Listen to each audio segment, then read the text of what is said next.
Dark Souls. Eh?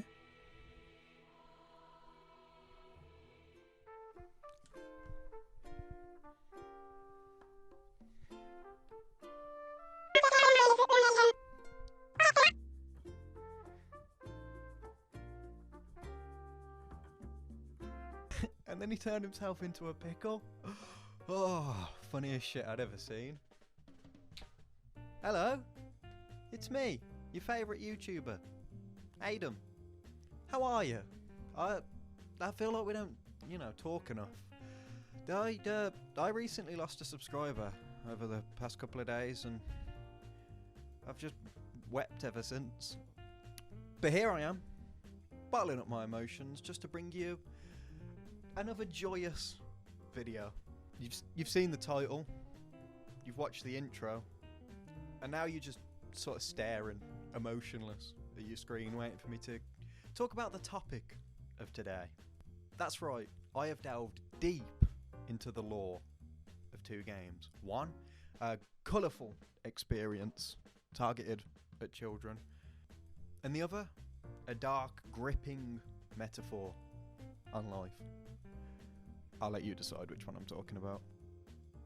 For those of you that are somehow unaware of these two gaming powerhouses that are Animal Crossing and Dark Souls, a quick overview.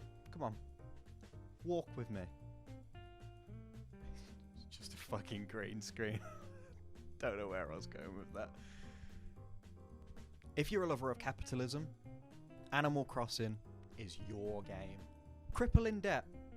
A house that never really feels like yours until you've worked vicariously day and night for it. People constantly expecting handouts and, frankly, not much to show at the end of it. These are the major premises of Animal Crossing.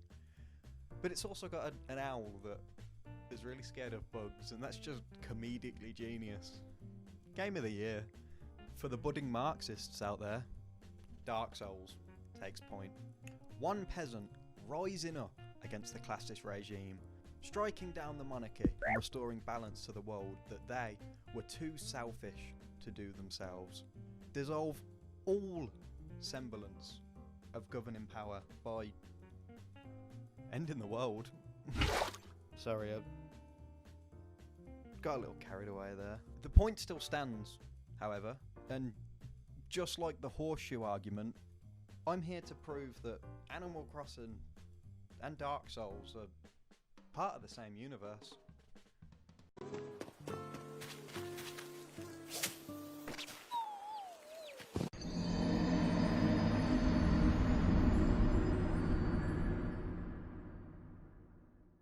Let's start with Grey Rat of the Undead Settlement and Boomer of Animal Crossing fame. What do these two have in common, other than both being utterly adorable? In fact, what do all of the NPCs in Dark Souls have in common with all of the NPCs of the Animal Crossing kingdom? Well, they're all needy as fuck. It's a little more nuanced than that, sure. To progress a storyline in Dark Souls, you've got to often speak to the NPC anywhere that they appear, completing, mundane tasks for them to progress in their storyline. How'd you get in the well, Sigurd? It's a pretty fucking stupid thing to do. Or Henri of Astora, who, after losing her pal Horace, just cried in the catacombs and threw a big fit. Stop projecting your daddy issues, Henri. It's not attractive. And if you want to be the future spouse of the undead lord, then it's time to take action into your own hands. Considering Dark Souls' mature rating, the characters are very childish. If you don't talk to them at any given moment, they just die. How insane is that? Oh, my best friend didn't talk to me today. Animal Crossing is no different. The villagers that settle on your island or your town or whatever regime that Tom Nook has fought up this time, they all require attention too. It's recommended that you talk to your villagers at least once a day. Start to form that bond.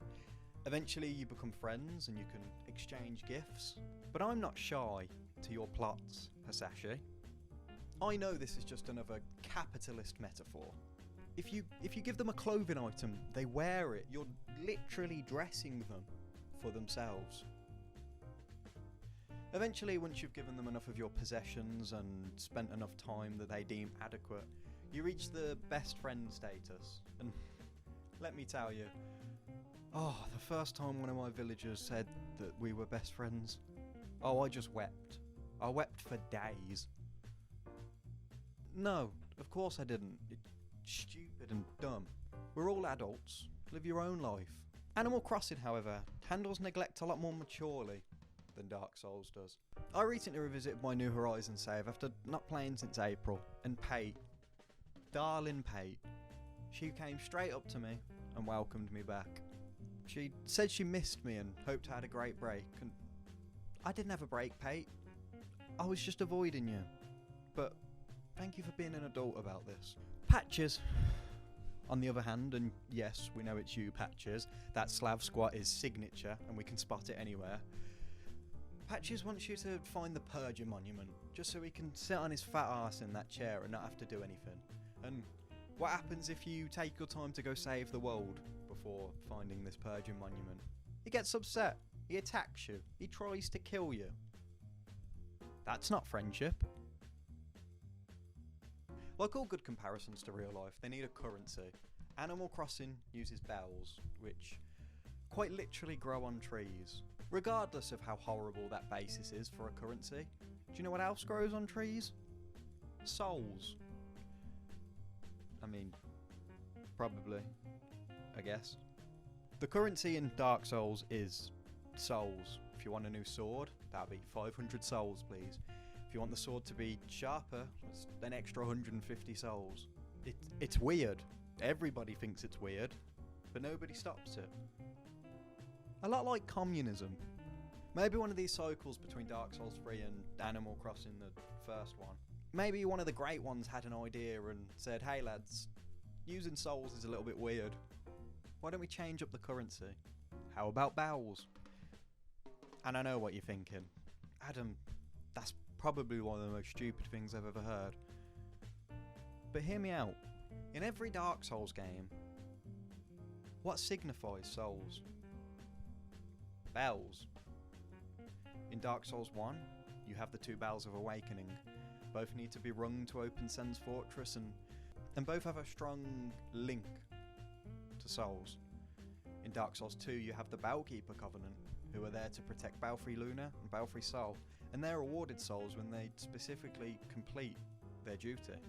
And in Dark Souls 3, Firelink Shrine has a big bell. I think. I mean, I don't know. I don't put any research into this stuff. Of course, as the cycles continued, people would come to connect the dots between souls and bells. And when a stable currency would finally be introduced, would they not name it after something so closely connected to souls themselves? And as an aside, the completely inflated prices that Tom Nook charges you for any renovations on your home is akin to selling your soul to him, which is just further proof that this point is solid. My other 2 points may have already convinced you that Animal Crossing and Dark Souls are in the same universe, but this point will blow your socks off. For those of you familiar with Dark Souls lore, you may have heard of the phrase, time is convoluted. But what does that mean? Email me. The convolution of time is how phantoms and other cooperative gameplay mechanics within Dark Souls is explained, lore-wise. Yes, you may have killed a boss in your world, but in another player's world, that boss is very much still alive. And then you can head on over and kill that boss again. How many times do we have to teach you this lesson, old man? I love the young people. It interjects a lot of nuance into the Dark Souls world. NPCs can simultaneously be right next to you, whilst also being mortal peril in their own world. But Tom Nook isn't sending you on a quest to link the fire, is he? Right? Wrong. The art of Animal Crossing time travelling. If you've played it, you've probably took part in it, or at least been aware of time travelling. It boils down to changing the time on your Switch to essentially fast forward or rewind time in the game. Nook's Cranny closed for the day. Oh, now it's 6 hours later. Missed out on the summer event. Oh, now it's 3 months ago. This powerful tool is a perfect way to gain items or complete tasks that you otherwise would have missed out on if you weren't there when they happened. And it keeps everything running smoothly without the island bursting into flames. But what does that have to do with Dark Souls? Just like Dark Souls, Animal Crossing has online play, where you can visit your friends' islands, play games, take part in competitions with each other. But what if they're months ahead of me? It doesn't matter. Visiting someone's island who has time travelled has no adverse effects on you, or your game, or your island. In fact, they could even give you an item, and you could take that home without it having any negative consequences. Just like Dark Souls. The disruption in the flow of time is proof that Animal Crossing is just another cycle within Dark Souls. Perhaps an alternate reality where the chosen undead didn't link the first flame. Or perhaps it's something a bit more intricate, like a modern cycle years later in the Dark Souls universe. But this is undoubtful proof that the games are connected. I have presented today genuine proof that these two games exist in the same universe. If you disagree, you're entitled to that. But you're wrong. If you do agree, please share this with a friend. Let's come together and we can upturn Tom Nook's regime together. Whilst we're on the subject, why is nobody talking about Tom Nook putting chemicals in the water that turn the fricking crystal lizards gay? Why couldn't I swim in my Animal Crossing water on release? But now that the chemicals have made their way to Lordran, it's fine. Where's the lore video on that, Vati video? I will not be silenced.